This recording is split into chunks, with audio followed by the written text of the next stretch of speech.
Վարչապետ Նիկոլ Փաշինյանն ընդունել է Հայաստանում ԱՄՆ արտակարգ եւ լիազոր դեսպան Քրիստինա Քվինին, ով ավարտում է դիվանագիտական առաքելությունը մեր երկրում։ Վարչապետը շնորհակալություն է հայտնել դեսպանին համագործակցության եւ Հայաստան-ԱՄՆ հարաբերությունների հետեւողական զարգացմանը նպաստելու համար։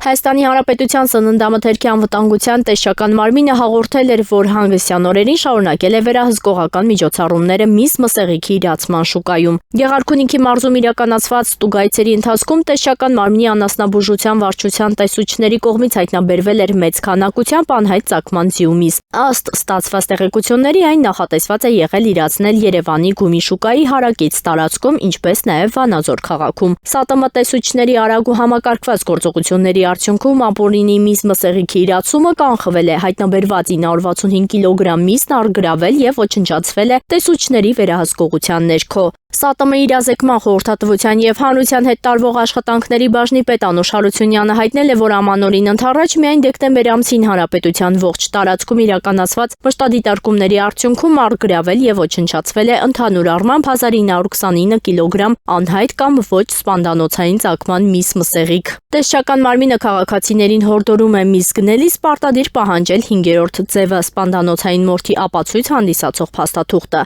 ՍԱՏՄ-ն ընդգծում է, որ անգամ կեղծման դեպքում հետագծելիության մեխանիզմների միջոցով հնարավոր է բացահայտել խախտումները։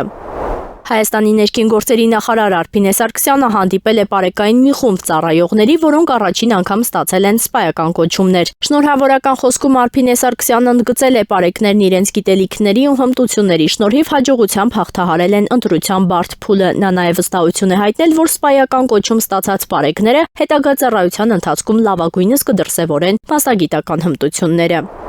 Արդիկ քրեակատարողական հիմնարկի պետի տեղակալ Ռուբեն Գասպարյանը սեփական դիմումի համաձայն ազատվել է զբաղեցրած պաշտոնից, այս մասին տեղեկացրել են Արդարադատության նախարարությունից։ Ըստ լրատվամիջոցների վերջինիս ազատումը պայմանավորված է 2025 թվականի նոյեմբերի 28-ին հրապարակված տեսանյութով, որտեղ արձանագրված է անչափահաս երեխայի նկատմամբ ծեծի եւ նվաստացման դեպք, որի մասնակիցներից մեկը Ռուբեն Գասպարյանի որդին է։